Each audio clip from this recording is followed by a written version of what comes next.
right, so let's delve into this conversation further. The question is if kids can be allowed to venture outside without a parent or guardian, and at what age should we do this? Yeah, joining us this morning, we have free-range parent and founder and author of Free Range Kids, Lenore Skenazy, and parenting expert Stacey Nelkin. Good morning to both of you. Good morning. Hi, good morning. And Lenore, of course, you got a lot of attention years ago for letting your then 9-year-old ride the subways by himself. So my question is this: I mean, where does the line go between free-range parenting and neglect? I mean, where's the line? Well, as a free-range parent, what I'm trying to do is raise my kids a sort of old-fashioned way. My mom raised me this way. She was a stay-at-home mom. She wasn't neglectful. She taught me to cross the streets safely, look both ways. She taught me never get into a car with a stranger. And then she let me go. And that's just what I'm trying to emulate, is my own upbringing. Well, let's talk about your reaction to this family and what they're dealing with now. What do you think, and what do you think about the ages of their kids? A lot younger than your kid was when he did this. No, sorry, he's older. Well, yeah, but they're crossing. I feel like it's a little bit different, don't you think? In terms of the video that we're seeing and the situations that they're in? You know, it's interesting to me that we interpret this as something strange and new and dangerous when all we're talking about is a 10-year-old boy taking his 6-year-old sister and playing outside for a few hours on a Sunday. We do see this as strange and different because this is the year 2015.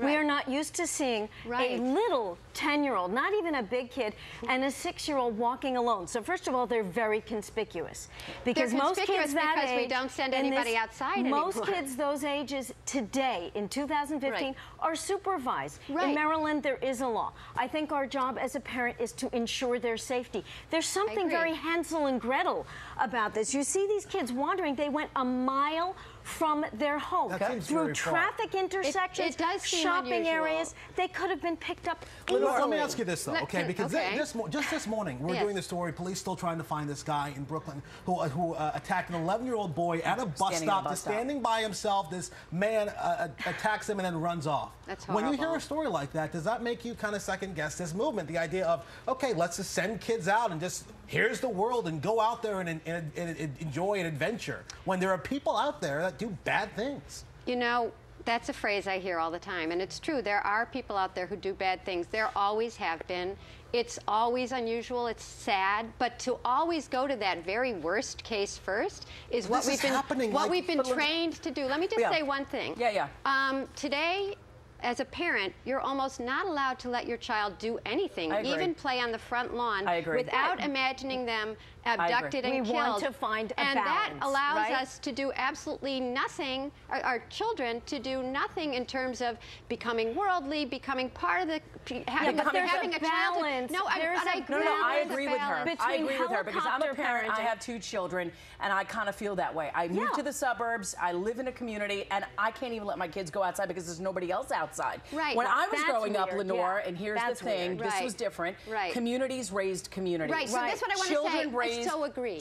But I wish we could go back to that. But I have a couple ways to go back. I do have a couple ways to go back. Let's talk. One is I'm trying to get people, communities, whatever, to pass what I call the Free Range Kids Bill of Rights. It's very simple. It just says children have the right to some unsupervised time with our permission, and we have the right to give it to them without being arrested. Once parents know that, then we can have exactly what you want, more kids outside. I think the problem here is that when ACS comes in, or when parents are threatened with their children being taken away from them, then you're like, well, what can I do? How can I give them their independence? I think there is a fine line between that because, you know, the reality is, like, I don't want to be a helicopter parent.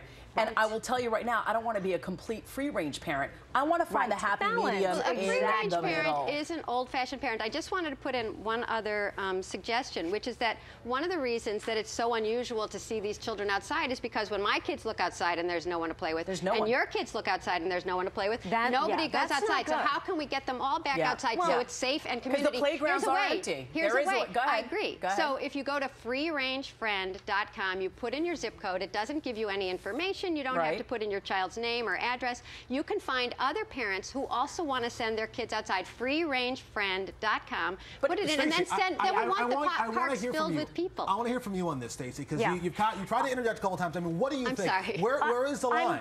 I was very disturbed watching the video of these young kids. You think it's neglect? I think it's neglectful to let them walk 1 mile Is through it criminal traffic. behavior, though? It's not criminal behavior because as a parent, you basically have the right to do what you want. Now, in Maryland, there is a law, but apparently it's when kids have to be cannot be left unattended inside under the age of 8. However, outside it's is common sense. The other thing is this mom was already stopped and is under investigation by the Child Protective Services. But wait a minute. They found her children's not responsible.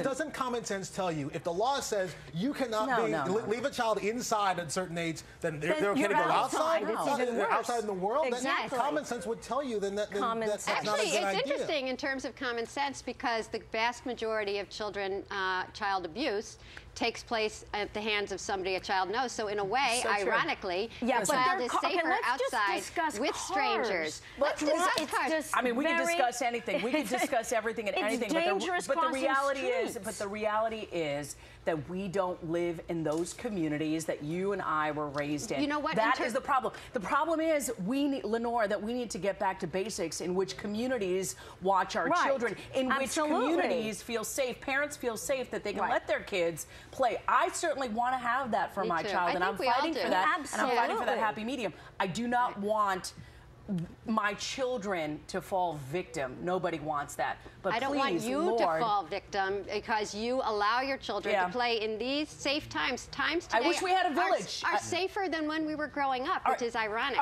Okay. Let's continue this conversation because there's so much more to talk about. Okay, Lenore, thank you so much, Stacey, for coming in. Please, if you're a free-range parent, or if you want to be one, or if you agree with what Stacey is saying, go to our website, pix11.com. Let's have a conversation because you know what? You want your kids to have a childhood. That's the bottom line. I know you're watching at home right now. You have things to say, so tweet us on this because we want to hear from you. We really do. No, all right, it's not breaking the law. Yeah. Or is it? It's not. Exactly. It's not.